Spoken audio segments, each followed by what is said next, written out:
Hello, welcome to our time again in God's Word. It's good to be back with you. Look forward to being with you in person just as soon as we possibly can. Today we will be looking in the book of Matthew. We are returning back to our series in the book of Matthew, and specifically we're on the Sermon on the Mount. So if you'd like to turn to Matthew chapter 5, you can follow along with us. Now today I would like to start our time together with a story. It's a story that Nathan the prophet told to King David right after his sin with Bathsheba. And he told him a story. He just came into his presence and he said, I want to tell you a story, David. There were two rich men. There was a rich man who had many flocks and many herds, and then just very, very near to him, maybe just across the street, was a poor man who had just one lamb. And this one lamb was very precious to this poor man. It was welcome into his house. It ate from his table. It drank from his cup and fell asleep in his arms at night. And the poor man thought about this lamb like a daughter. It was that special to him.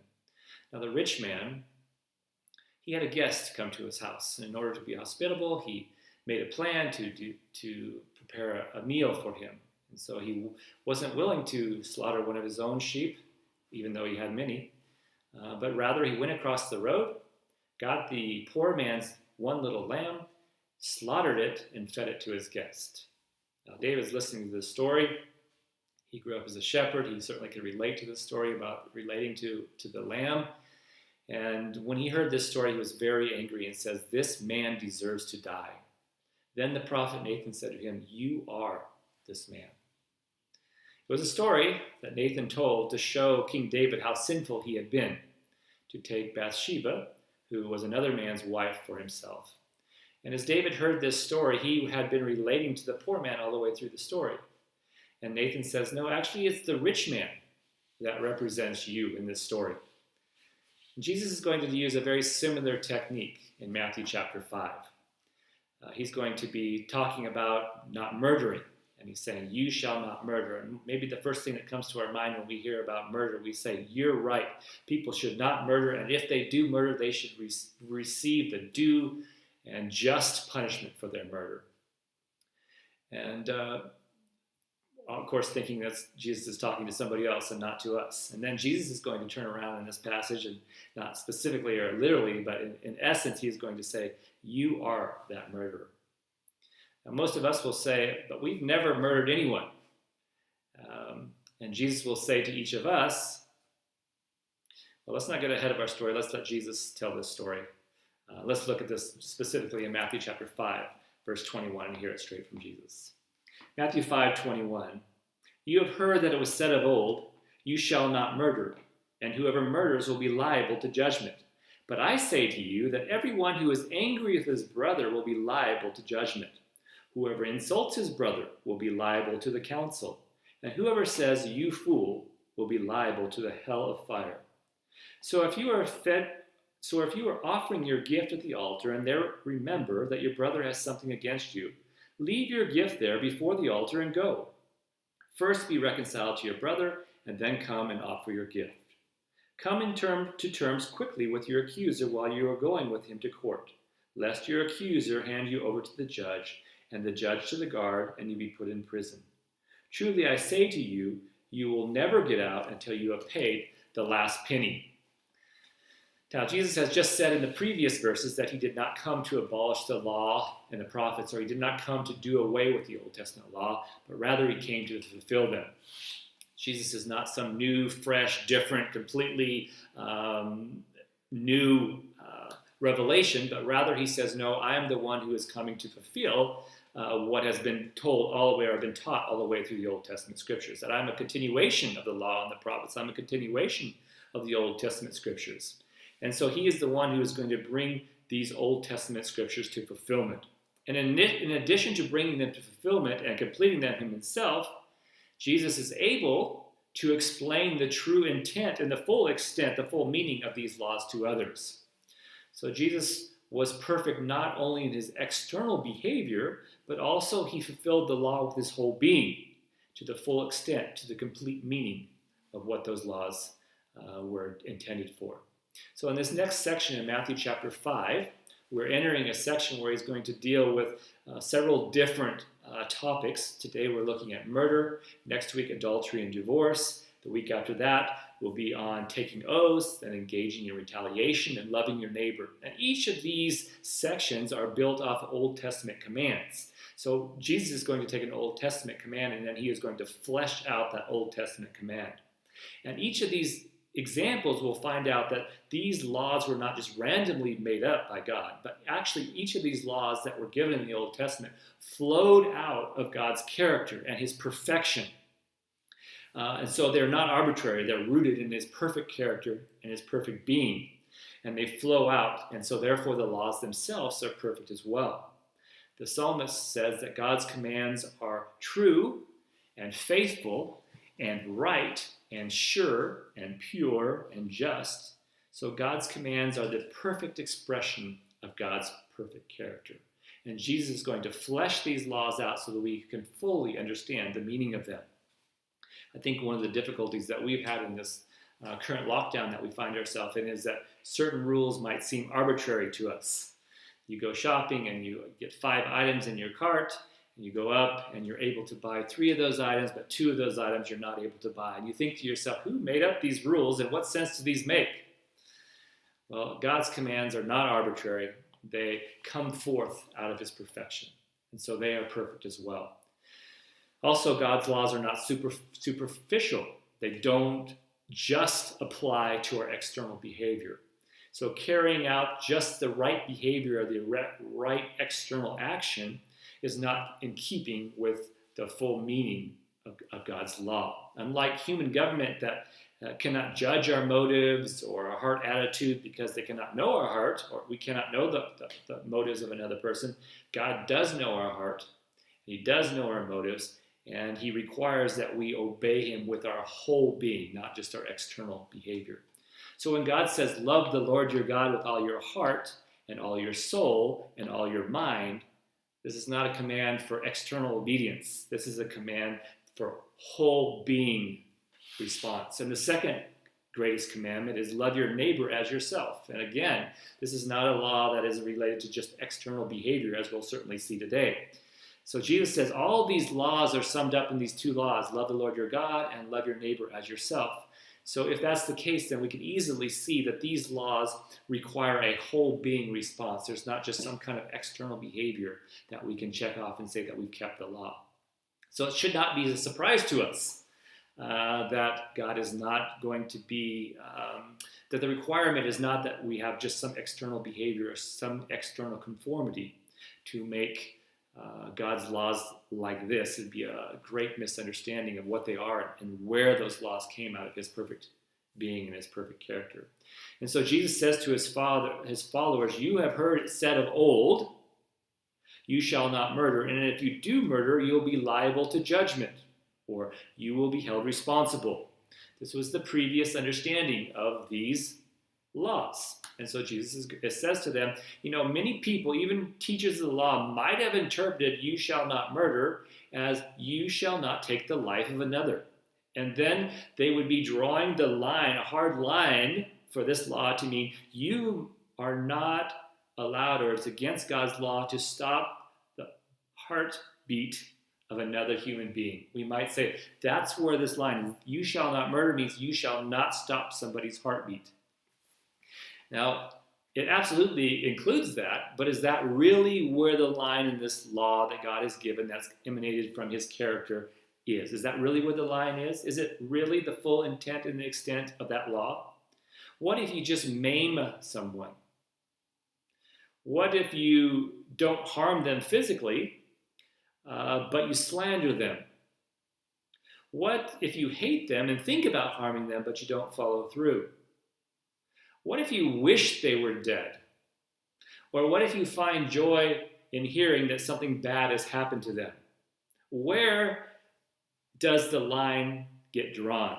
Or is it okay that we draw the line, or is it really true that the line that God is asking of us when he says you shall not murder is that you should not stop someone's heart from beating? When God says thou shalt not murder or you shall not murder, what does it mean? Where's the line drawn? Where is and when is someone guilty of breaking this command? Now, many, hopefully not many of us, but many many have not, actually, I should say it the other way. Many people have not stopped someone's heart from beating, fortunately, right?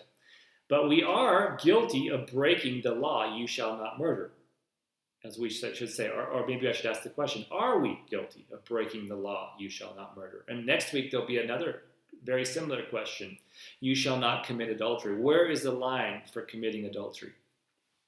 So Jesus is going to use the same pattern with all these topics that are coming up in the next 5 weeks.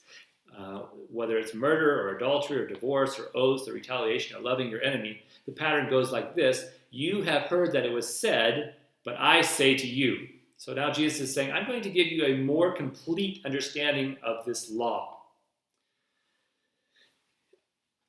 I want you to understand the full extent of these commands. I want you to understand where the actual line is to be drawn. Because where you think the line should be drawn, that if one were to cross at this point, they will be guilty of breaking God's law, is not a true understanding of God's law or his perfection out of which these laws come. The character of God is not merely concerned about external behavior. The character of laws encompass the whole person. And so the whole person of God and the whole person of his followers are to be obeying these laws that come from his character. So Jesus starts with this command, you shall not murder. Now, this was not a new command that they had not heard, but Jesus is going to reveal to them something new and convicting about this law. Jesus is not changing the command that was given to Moses 1,500 years before, but he is going to be fleshing out this command that is included in the law. And Jesus says that he lived this out, and he requires that his followers live that out as well. Now, first of all, he mentions anger. And now we know anger is internal. It may not even be known by anyone else. Other than the person themselves. But Jesus says if you're angry with your brother, and brother here is the same as like love your neighbor, it's another human being. So if you are angry with another human being, you will be held responsible for your anger. That is, you'll be liable to judgment, it says in chapter 5, verse 22. So often anger will come out in the form of insults or some kind of harsh or hurtful verbal expression. And certainly it also could come out in physical violence. If we were to read verse 22 in a modern translation, it would read something like this. Whoever calls someone a blockhead or a fool or an idiot or worse will be held responsible for their actions. So if your anger does have an outward manifestation, and it often does, even a verbal insult to someone, you will be held legally responsible. That's true before the civil authority.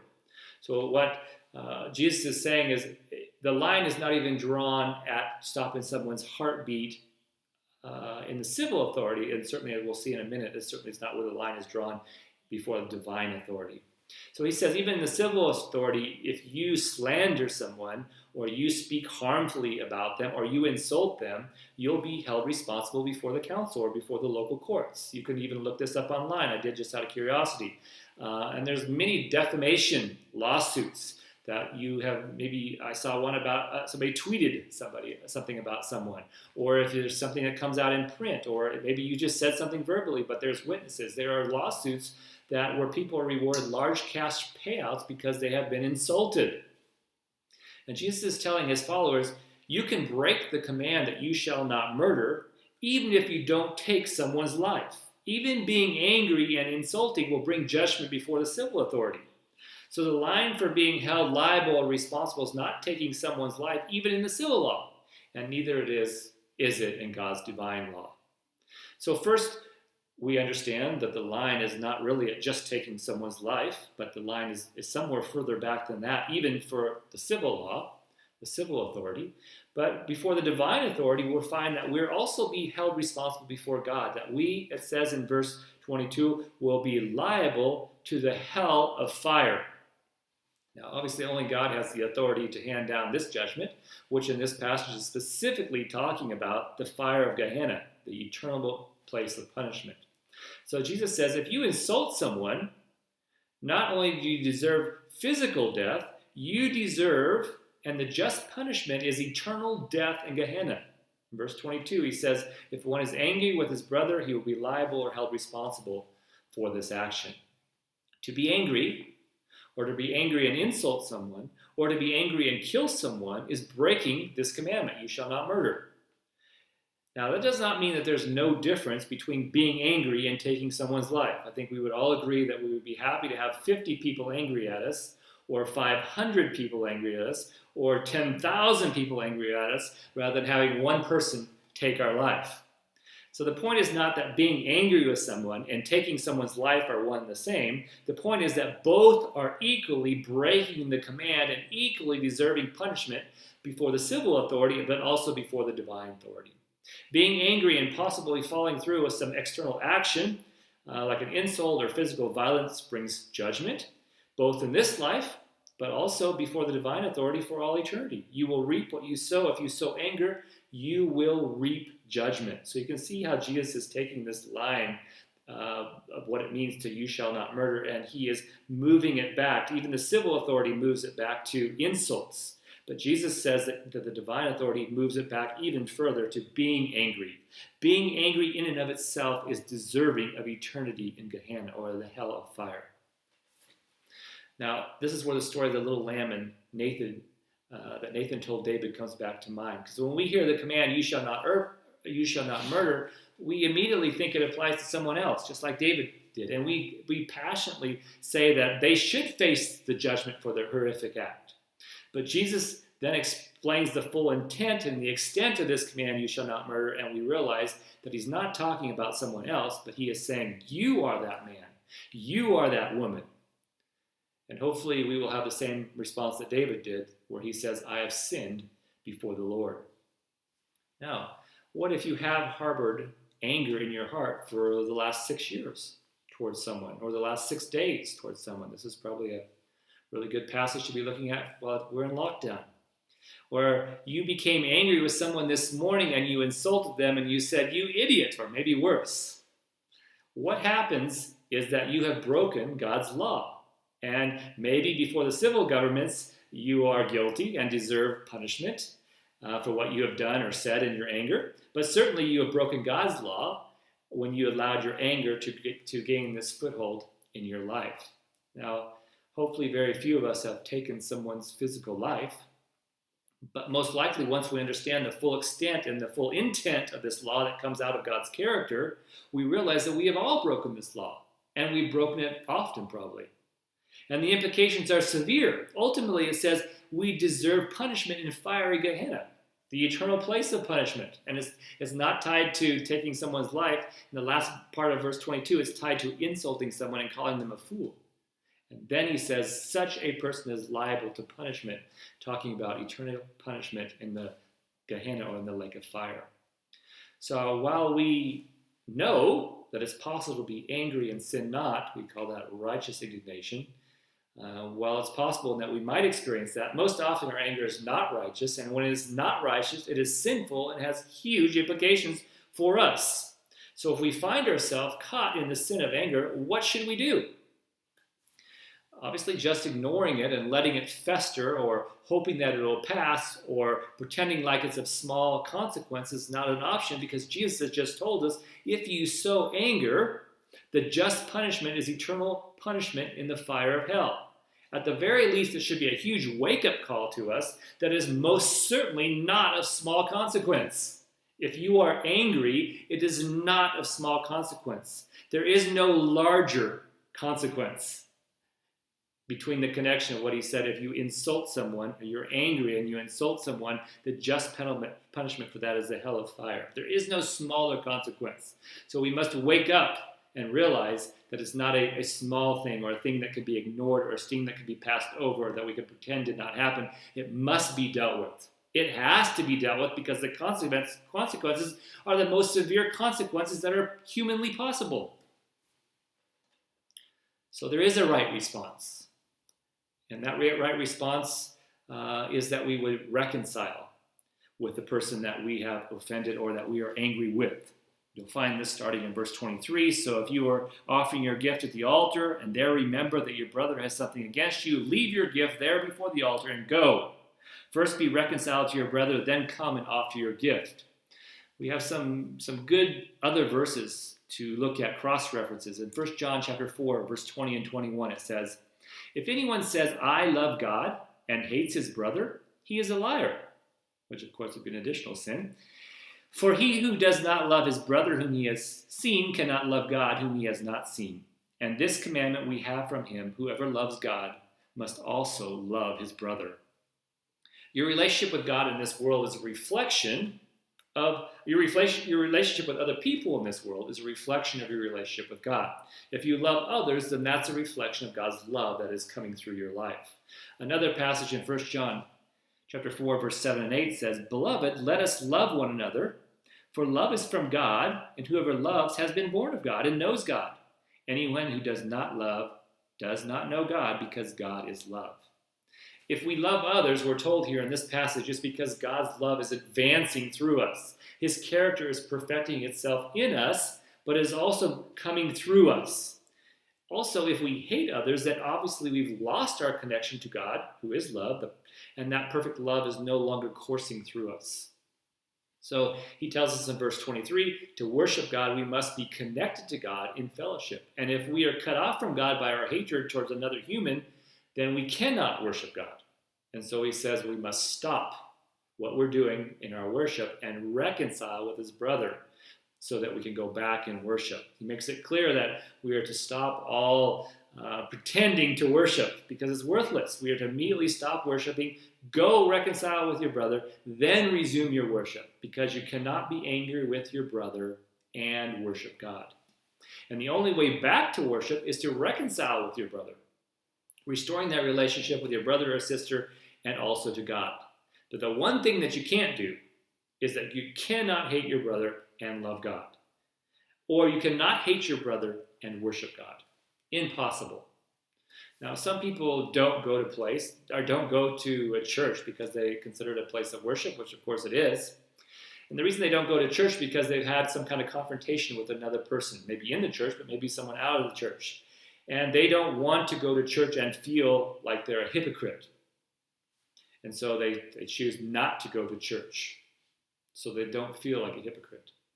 Now, you won't find anywhere in Scripture that teaches us the solution is not to worship God so that you don't feel like a hypocrite. The solution is clear. You are to take the initiative.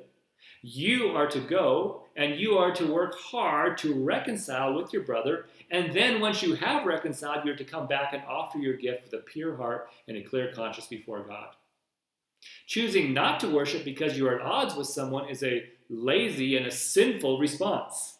God has given us the correct way to handle it when there's an offense between people, and it does happen, and we need to be able to practically work through it. But one of the things that it does not include is skipping worship so that you don't feel like a hypocrite. That is obviously lazy and a sinful response. It's just a sin upon a sin. Like earlier he said that you hate and then you lie about your hate and worshiping God. Now, practically speaking, it is possible that you've offended your brother, but your brother shouldn't have been offended in the first place because what you did wasn't offensive and they were just being overly sensitive. Or it is possible that you did do something offensive and you go to ask for forgiveness, but they say they will not forgive you. What should you do then? Are you stopped from worshiping for the rest of your life? Well, the directive is still the same here. You go to the person that you've offended. You take the initiative. You try your very, very, very best. You give it your very best shot at reconciling it and sorting out that issue. And even after you've done everything in your power, you still can't sort it out, or they will not reconcile with you. Then you have to determine if it's something that you should follow the principle in Matthew chapter 18, especially if it's a believer. If it's a believer, the principle there in Matthew chapter 18 says that you should take another person with you and try to help them be a part of this reconciliation process. And if that's not sufficient, then you should go to the church leadership and have them go with you and see if you can get this reconciliation between believers worked out. And if that doesn't work out, then it should be brought before the whole church that this person is not willing to reconcile. But if it's with an unbeliever, then of course that process is not something that you would be able to follow through with, and the process is still the same. You still give it your very best shot, 100% of your effort. You go, you try to reconcile with them, but if they still won't reconcile with them, then you would follow the principle in Romans chapter 12 that says, as much as is possible, live at peace with all men. So if you honestly try to reconcile and they will not forgive you, then and you have done everything you could before God, then the guilt of that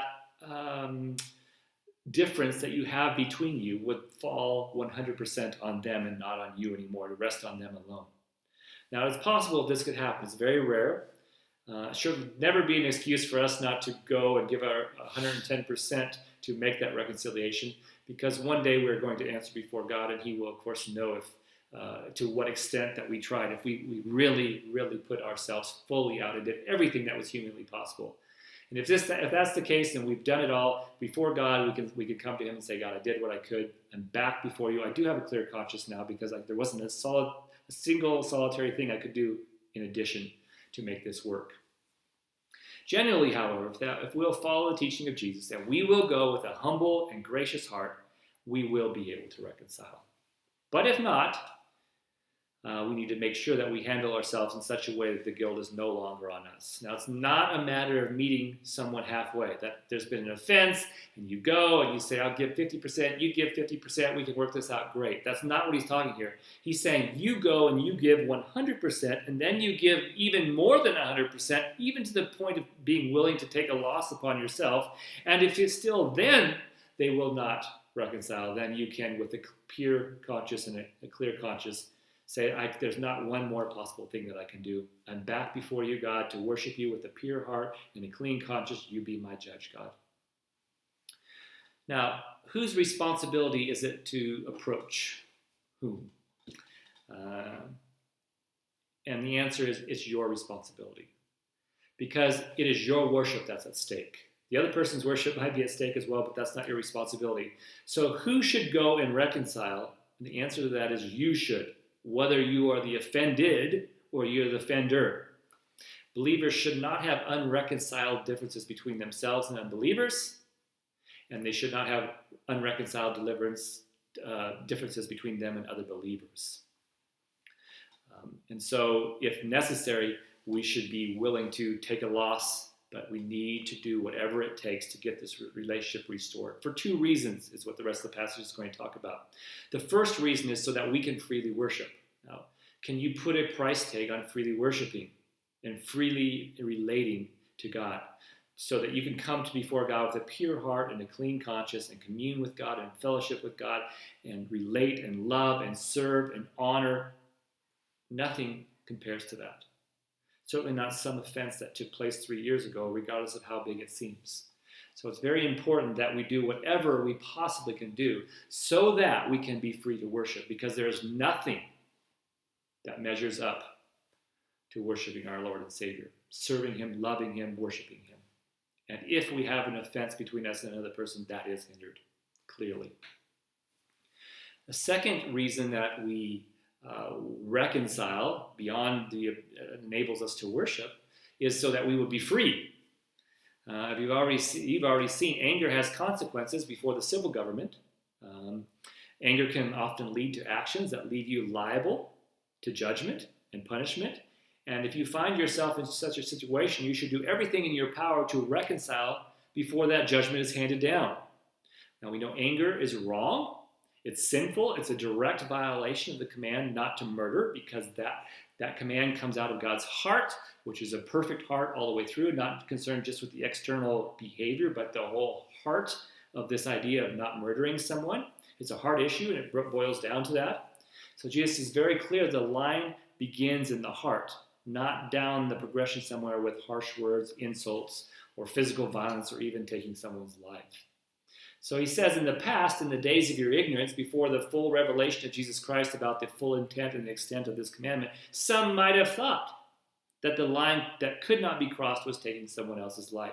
But now that Jesus has come and fleshed out the commandment, we clearly understand that sin is punishable. This sin is punishable by eternity in the hell of fire. And that sin that we've been talking about, the whole passage, is anger. Whether it culminates in taking someone's physical life or not, anger itself, the just punishment for anger, is eternity in hell. Therefore, anything that we have done while under the influence of anger is wrong, whether it be a verbal assault or insult or a physical assault or just desiring to do harm, because it's already breaking God's law. So we are told that we are to humble ourselves, find the one that we have offended or harmed, and do everything in our power to reconcile with that person immediately, so that we might be free. Free of the guilt, free of the burden or the weight of knowing that this is upon us, free of the fear of what might result, free of bitterness, free of strained relationships. We are told to reconcile and be free. Or we very well might find ourselves caught up in a process that we cannot get out of. It says here in this passage, the accuser will hand you over to the judge to the guard to the prison, where you will spend the rest of your life until full justice has been served. And that's not the only exact process that could come about as a result of not dealing with your anger early. There's many other processes that you can get caught up in, and if you don't reconcile early in the process, you could be entangled in such a way that you cannot get out at a later time. And so Jesus' command is, you do not be angry with another person. And if you are, reconcile. Do not allow that anger to continue on. The worst case scenario that he's talking about here is that you never get reconciled with that person, and you leave this earth still entangled in this sin of anger, and you remain in that state forever in hell. Now, anger is terrible, and as we've just seen, it brings terrible results. Don't let it trap you and destroy your life now and possibly for all eternity. Now, the love of God can set us free from this terrible prison that anger has the power to entrap us in. Love and anger are not compatible. You can either love or you can hate, but you can't do both. There's no reason for a Christian to be trapped in anger. Satan, we're told, is a murderer, and he's been trying to trap people in murder and anger and hate, and he's happy for a human to suffer the consequences of this anger because he is a destroyer. But God in his love has come to set us free. So be free. Worship God with your whole heart, your whole mind, your whole soul, and love your brother with your whole being. Don't let it be said of you, you are that man, you are that woman, you are the murderer. Don't let that be said of you. As we've studied these 6 verses, we find out that each of us have broken the full intent and the full extent of this law, that you shall not murder. And each of us falls short of what God requires, but we don't have to languish in our guilt. We can repent of our sin like David did, and we can thank God for taking our punishment. We don't fear the fire of hell, even though we see very clearly that we deserve it many times over, because Jesus said on the cross, paid in full, I have taken the punishment for your sin. It wasn't of small consequences. It was of gigantic consequences, and I have taken it upon myself, and it's been paid in full. In addition to this, Jesus has given us some very practical instruction. Reconcile and be free. Free to worship God, and free to live in wide and spacious places of this life without guilt or restriction or fear of the police or of a judge. He says, reconcile and be free to fully experience the abundant and the joyful life that God has given to those who love him and obey his commands. Now, if you're concerned that you might be taken advantage of in this life, if you live by these teachings of Jesus, that might come to your mind. You might say, well, boy, if I did that, you don't even know what would happen. They would run with it and take it all the way to the bank. If you're worried about that someone would take advantage of you, then we need to go back to the very beginning of this chapter. Chapter 5, where he talks about, in the first few verses of the chapter, blessed are those who are meek. Blessed are those, and on he goes through that passage. And not fear, because God says that he delights in those who obey him. In many cases, he will bless us now as a result of following his command and reconciling with others and being free, and there'll be many blessings that go with that now. But he will certainly bless us for all eternity if we'll by faith obey him. So there's no question, we shouldn't have this question, well, I would do it, but I might be taken advantage of if I do that. Well, then give that to the Lord and let him be the judge and let him sort that out. And you don't worry about that. Is there someone you need to go to and reconcile with? Is there somebody that has something against you? When should you go? It's very clear immediately. Jesus says, leave your gift right where it is. Go, get it right, come back, and proceed with your worship. So immediately, spend a little time getting your thoughts together so that you handle it well, but immediately. Not days, immediately. Make sure you're keeping in mind the whole character of God and living out that character. What does it mean when God says you shall not murder? We've just gone through the passage. What does that mean that comes out of the perfect character of God? What will that mean when I approach this person and talk to this person? Living out this character. When I go to my brother or my sister to reconcile. Remember, Jesus gave his life to be reconciled with you. So don't listen to that inner voice that says the cost is too high. The cost is not too high. The cost is too high not to. And Jesus has made it very clear in this passage. Let your anger go and be blessed and free.